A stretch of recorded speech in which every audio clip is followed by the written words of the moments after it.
So let's talk about post-show blues. If you're not an artist or an actor or someone involved in any kind of show business, gigging, then I will enlighten you a little bit on what post-show blues and or post-show depression are.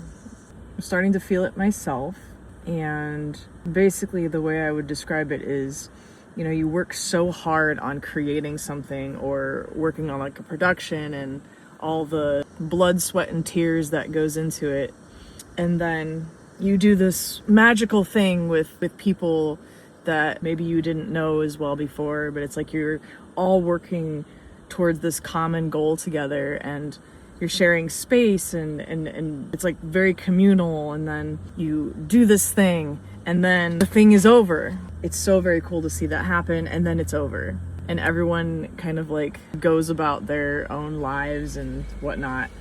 The way that it starts to hit me is it's usually like the day after or like a few days later where it starts to kind of sink in of like, oh, that thing that we spent however months sometimes beforehand, like now what? It goes into this like, I don't even know what the words are for it. You just really start to recognize that what you put so much time and energy into is like no longer exists. And so then you're trying to figure out what your next thing is. And, you know, as an artist, I myself and someone who creates projects and productions quite often, or I'm involved in so many different things always. I always have something I'm working on, but it tends to be like a bittersweet ending, no matter what the situation is.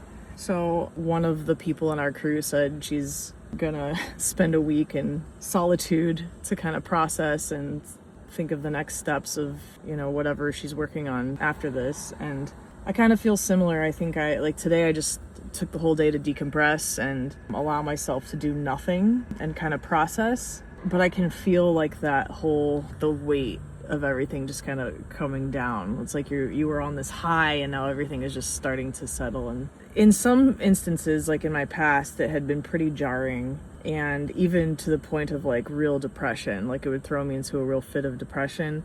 But I think at this stage of my life, I have enough awareness around it that I can't imagine it getting to that space any longer. I do feel like I want to like hide, which is why I'm wearing a hat that I normally never wear. It's like so weird, like wow. I'm wearing a hat, I'm like kind of hiding. I don't feel like coming out of my room. I don't want to be out anywhere. I don't want to be seen. Even this video is hard to do. I'm not gonna lie to you. I just feel somber.